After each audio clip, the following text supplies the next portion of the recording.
हम उनके परिवार में, इस तरह के परिवार में शामिल नहीं हो सकते और ना वो हमें शामिल करें। क्या शर्मा जी उस परिवार में शामिल नहीं है, मोदी जी के परिवार में? बिल्कुल नहीं जी। वो तो कह रहे 140 करोड़ हमारा परिवार है।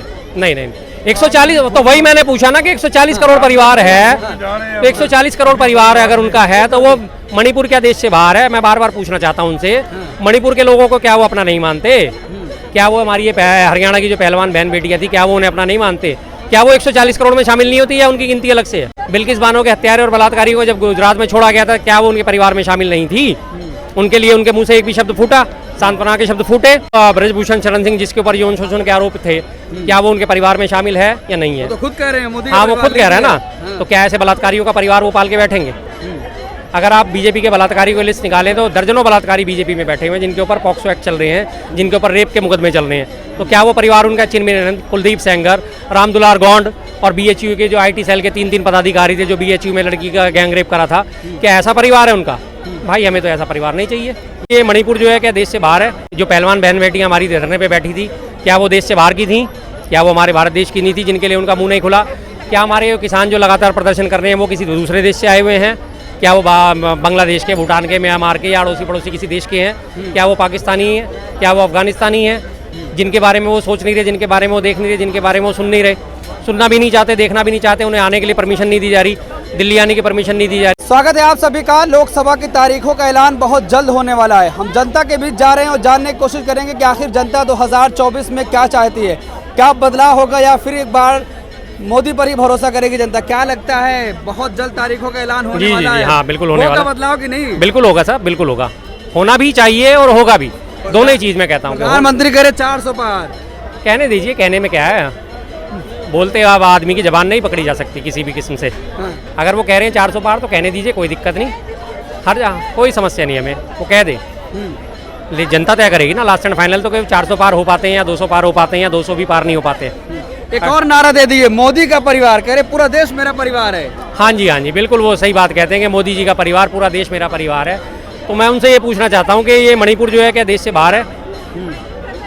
मणिपुर देश से बाहर है। जो पहलवान बहन बेटियां हमारी धरने पे बैठी थी, क्या वो देश से बाहर की थी? क्या वो हमारे भारत देश की नहीं थी जिनके लिए उनका मुंह नहीं खुला? क्या हमारे किसान जो लगातार प्रदर्शन कर रहे हैं वो किसी दूसरे देश से आए हुए हैं? क्या वो बांग्लादेश के, भूटान के, म्यांमार के या अड़ोसी पड़ोसी किसी देश के हैं? क्या वो पाकिस्तानी है?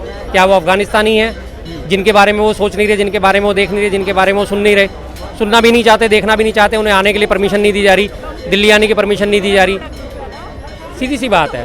और तीसरी बात, क्या वो जो ब्रजभूषण शरण सिंह जिसके ऊपर यौन शोषण के आरोप थे, क्या वो उनके परिवार में शामिल है या नहीं है? तो खुद कह रहे हैं मोदी। हाँ, वो खुद कह रहे हैं ना। तो क्या ऐसे बलात्कारियों का परिवार वो पाल के बैठेंगे? अगर आप बीजेपी के बलात्कारी को लिस्ट निकालें तो दर्जनों बलात्कारी बीजेपी में बैठे हुए हैं, जिनके ऊपर पॉक्सो एक्ट चल रहे हैं, जिनके ऊपर रेप के मुकदमे चल रहे हैं। तो क्या वो परिवार उनका चिन्मय, कुलदीप सेंगर, रामदुलार गौंड और बीएचयू के जो आईटी सेल के 3 पदाधिकारी थे जो बीएचयू में लड़की का गैंग रेप करा था, क्या ऐसा परिवार है उनका? भाई हमें तो ऐसा परिवार नहीं चाहिए। आप अपना परिवार लेके इस देश को माफ़ करो, किनारे हो जाओ, आप अपने परिवार को लेके साइड हो जाओ, कोई दिक्कत नहीं, हमें कोई परेशानी नहीं। हम उनके परिवार में, इस तरह के परिवार में शामिल नहीं हो सकते और ना वो हमें शामिल करें, सीधी सी बात है। क्या शर्मा जी उस परिवार में शामिल नहीं है, मोदी जी के परिवार में? बिल्कुल नहीं जी। वो तो कह रहे 140 करोड़ हमारा परिवार है। नहीं 140 तो वही मैंने पूछा ना कि 140 करोड़ परिवार है, तो 140 करोड़ परिवार अगर उनका है तो वो मणिपुर क्या देश से बाहर है? मैं बार बार पूछना चाहता हूँ उनसे, मणिपुर के लोगों को क्या वो अपना नहीं मानते? क्या वो हमारी ये हरियाणा की जो पहलवान बहन बेटियां थी, क्या वो उन्हें अपना नहीं मानते? क्या वो 140 करोड़ में शामिल नहीं होती या उनकी गिनती अलग से है? सीधी सी बात है। बिल्किस बानो के हत्यारे और बलात्कारी को जब गुजरात में छोड़ा गया था, क्या वो उनके परिवार में शामिल नहीं थी? उनके लिए उनके मुंह से एक भी शब्द फूटा, सांत्वना के शब्द फूटे? नहीं फूटे। मणिपुर पे आज तक उनका एक बयान दिखा दो, 37 सेकंड का एक बयान है लोकसभा में, जो उन्होंने लोकसभा से बाहर आके बोला था, सदन में खड़े होकर नहीं बोला, वो भी सदन से बाहर आने के बाद उन्होंने मणिपुर के बारे में जिक्र करा था 37 सेकंड का, और उसके बाद वो चुप हो गए। आज तक कभी वो गए मणिपुर? नहीं गए। क्यों नहीं? संदेश खाली जाते हैं। हाँ, संदेश खाली जाएंगे, जरूर जाएंगे। संदेश खाली क्यों जाएंगे? संदेश खाली इसलिए जाएंगे, पश्चिम बंगाल का हिस्सा है, 42 सीट वहाँ पे लोकसभा की हैं, उनकी नज़र 42 सीटों पे है। मणिपुर में ऑलरेडी उनकी सरकार चल रही है, मैतेई समुदाय को उन्होंने अपना बना ही लिया है कि चाहे आप कुछ भी करो, मारो इन कुकी को, जो कर सकते हो इनके साथ करो, लेकिन वोट मुझे देते रहना। मैतेई समुदाय बहुसंख्यक समुदाय है वहाँ का, दखलंदाजी अच्छी खासी राजनीति में उनको उन्होंने अपने फेवर में ले लिया है। मणिपुर में लगभग रोज, हर रोज 2 हत्याएं रोज अभी भी हो रही हैं, लेकिन उस पर उनकी जबान नहीं खुलेगी, क्योंकि मणिपुर में मात्र सीट कितनी है? 2, और पश्चिम बंगाल में सीट कितनी है? 42।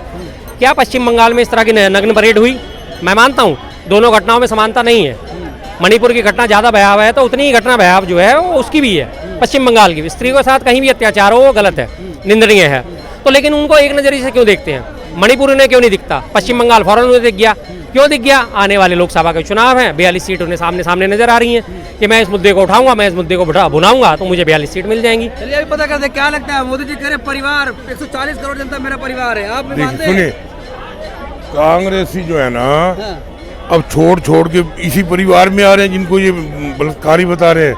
वो इनका एक वो कृष्णन है, वो आए और कितने सारे आ गए। अरे कह रहे उधर वाले सारे इधर आ रहे हैं। गंदे के पास कोई जाता है? एक बात बताइए, हाँ। जो आदमी गंदा होगा उसके पास कोई जाना पसंद करेगा? बताइए क्यों जा रहे हैं? अरे सब तो उधर के इधर आ रहे हैं, इस परिवार में मिल रहे हैं। कोई बात नहीं, देखो जी, राहुल गांधी जी के लिए साथ में मैं तारीफ करूंगा।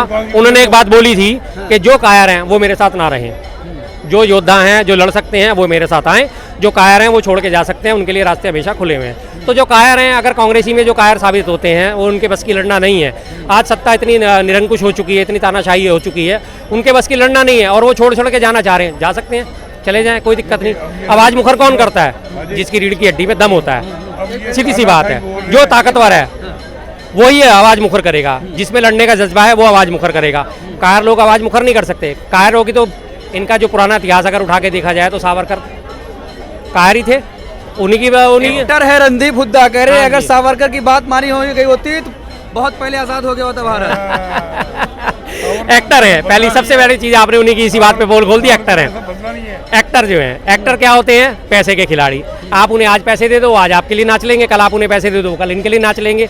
आप उन्हें पैसे दो, जो मर्जी काम करा लो, सीधी सी बात है। इसका एक बड़ा छोटा सा उदाहरण अभी देता हूँ। अभी एक वो अंबानी की फैमिली में जो प्री वेडिंग फंक्शन चल रहा था, रिहाना थी, रिहाना कहाँ है, वो अमेरिकन पॉप गायक है, वो आई। उससे पहले जब उन्होंने किसानों के समर्थन में, हमारे उसमें देश में किसानों के समर्थन में ट्वीट करा था, सारे के सारे ट्रोलर 2-2 रुपये के ट्रोलर कैसे उनके ऊपर टूट के पड़े थे, विदेशी है, ये है, वो है, अगड़ा में झगड़ा में उसने हमारे देश के बारे में बोल कैसे दिया।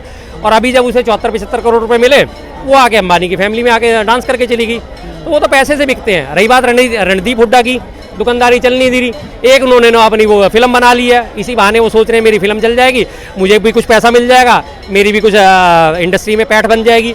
रही बात सावरकर की, कि सावरकर के अगर उस पर चलते, सावरकर ने क्या बोला था 1925 में जब आरएसएस का गठन हुआ और हिंदू महासभा का गठन हुआ, सावरकर और जिन्ना, यही दो व्यक्ति सबसे पहले थे जिन्होंने द्विराष्ट्र का सिद्धांत दिया था भारत को तोड़ने के लिए। 2 राष्ट्र का सिद्धांत यही दोनों व्यक्ति थे। जिन्ना चाहते थे मुसलमान अलग होकर पाकिस्तान बनाए और सावरकर कहते थे कि हिंदू अलग होकर हिंदू राष्ट्र बनाए। इन्होंने देश को तोड़ने की शुरुआत तो इन्होंने 1925 से ही शुरू कर दी थी। अगर उसी में हम कैटेगरी पे चलते और कहते हैं कि सावरकर के हिसाब से चलते, सावरकर के हिसाब से क्या मतलब, माफी मांग के चलते। सावरकर जो है 6-6 बार माफी मांगी, नहीं 6-6 बार माफी मांगी सावरकर ने। आपको कभी नहीं दिखे जो जिन्ना की बात पर इतना तारीफ कर रहे हैं, वही तारीफ नहीं कर रहे, कह रहे सावरकर इधर थे उधर थे। सावरकर ने बिल्कुल 100% सही कहा। वही कैंसर आज खा रहा है। जो हमारा 1% पाकिस्तान में गया, वो 18% था वहाँ, अब वो खत्म हो गया। और जो यहाँ 1% थे वो 18-20% पे पहुँच गए। ये किसकी देन है? कांग्रेस की देन है, कांग्रेस की देन है। जब देश आजाद हुआ तो, जब देश आजाद हुआ तो हमारे जब कहा गया बंटवारा होगी तो पाकिस्तान में हमारा कितने % हिंदू थे? 20% लगभग थे। वो कितने % रह गए? सब खत्म हो गए वहाँ। या तो मार दिया या तो उसको परिवर्तन करा दिया। आज हिंदुस्तान में कितने % थे? 2% 1%। आज ये कितने हो गए? कौन 2% था? मुसलमान कितने थे? आज कितने % हो गए? ये किसकी देन है? आजादी के टाइम में मैं बता देता हूँ इनको। आजादी के टाइम में जब हमारी भारत आजाद हुआ था 1951 में पहली जनसंख्या हुई थी। सबसे पहले जनगणना जो थी पहली 1951 में हुई थी, जिसमें हमारी आबादी करीब 34 करोड़ काउंट हुई थी। उस 34 करोड़ में करीब 26-27 करोड़ जो थे वो हिंदू थे और करीब 5 करोड़ के आसपास मुसलमान थे और बाकी जो 2 या 3 करोड़ बचे हुए जो थे वो दूसरे धर्मों के लोग थे। टोटल 34 करोड़ की आबादी में कम से कम 10% से ज्यादा उनकी हिस्सेदारी थी। हाँ जी, 10% से ज्यादा की हिस्सेदारी थी। हाँ जी, जो भी हो, नहीं ये नहीं, मैं कहता हूँ जितने भी थे आज ये फल फूल रहे हैं, फल फूल रहे हैं और हमारे वहाँ से खत्म हो गया। और देखिए देश की आप उनकी अगर उनको उनके सुनिए, तारीफ में किसी की नहीं कर रहा। आप ये बात गलत कह रहे हैं कि मैं जिन्ना की तारीफ कर रहा हूँ। मैं अडवाणी नहीं हूँ कि जो जिन्ना की चादर पे जाके मजार पे चादर चढ़ा के आऊंगा। मैं अडवाणी नहीं हूँ, मैंने जिन्ना की तारीफ नहीं करी, बिल्कुल नहीं करी, ना मैं सावरकर की कर रहा, क्योंकि दोनों ने ही भारत को तोड़ने का सिद्धांत प्रतिपादित करा था। इन दोनों की ही दिली इच्छा थी कि भारत के 2 टुकड़े हो, हिंदू राष्ट्र इधर हो, मुस्लिम राष्ट्र उधर जाए। और रही बात आबादी बढ़ने की, तो मैंने आपसे बताया कि पहली जनगणना में करीब करीब हमारे हिंदू जो थे 25 करोड़ थे। आज हम कितने? 100 करोड़ हैं। हो गए ना 4 गुना। उस वक्त आबादी उनकी कितनी थी? करीब करीब 5 करोड़। और आज उनकी आबादी कितनी है? 25 करोड़, लगभग बराबर चल रहे हैं, इक्वल चल रहे हैं। आप जनगणना उठा के देख लेना, 2021 की जनगणना तो होगी, उससे पहले 2011 की जनगणना के आंकड़े उठा के आप देख लेना। आप ये जो बात कह रहे हैं कि वो इतने बढ़ गए और वो इतने घट गए, वो चीज़ गलत है। और दूसरी बात, मैं किसी भी किस्म से कभी भी राष्ट्र की बात करना चाहता हूँ, राष्ट्र के बारे में बात करना चाहता हूँ, हिंदू मुस्लिम की मैं बात बिल्कुल भी नहीं करना चाहता। किसी भी किस्म से मैं हिंदू मुस्लिम का मुद्दा नहीं उठाना चाहता, करनी चाहिए, बिल्कुल नहीं करनी चाहिए। क्यों करनी चाहिए? करनी चाहिए, बिल्कुल करनी चाहिए। क्यों करनी चाहिए? ये कौम ही ऐसी है, इनके लिए जितना कम करोगे थोड़ा है, ज्यादा करना चाहिए। मैं कहता हूँ ये गलत ऐसे है। मैं बताता हूं, सुनो, ये कांग्रेसी को पता क्या है? सुनो मैं बताता हूँ, सुनो, इनके जो लीडर हैं, सबसे पहले तो देखो, आज इन्होंने कहा है कांग्रेस ने नहीं करी। आज जो कर्नाटक में सुनो, कर्नाटक में पहले कर्नाटक में कहा जो हिंदू पाकिस्तान जिंदाबाद, और वो कांग्रेस किसके साथ खड़ी है? जो देश तोड़ने। आज कहे कांग्रेस देश नहीं, ये नहीं। फैक्ट चेक हो चुका है, उन्होंने नासिर साहब जिंदाबाद बोला था, नासिर साहब जिंदाबाद बोला था, जिसकी वीडियो एडिट करके उन्होंने बैकग्राउंड में वो लगा दिया। ये सुनेंगे नहीं कभी भी इस चीज को।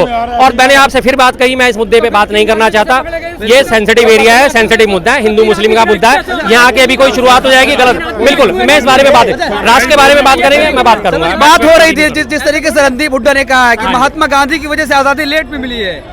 भाई ऐसे लोगों की मैंने बताया ना, मानसिकता क्या है, दुकानदारी उसकी चल नहीं रही, सीधी सी बात है। मैं आज गारंटी के साथ कहता हूं, अगर महात्मा गांधी जी के प्रयत्न नहीं होते, महात्मा गांधी जी के पीछे सारा देश खड़ा था। जिन लोगों को आज ये अपना हीरो मानते, पटेल साहब उनके साथ थे, नेहरू जी उनके साथ थे, सुभाष चंद्र बोस उनके साथ थे।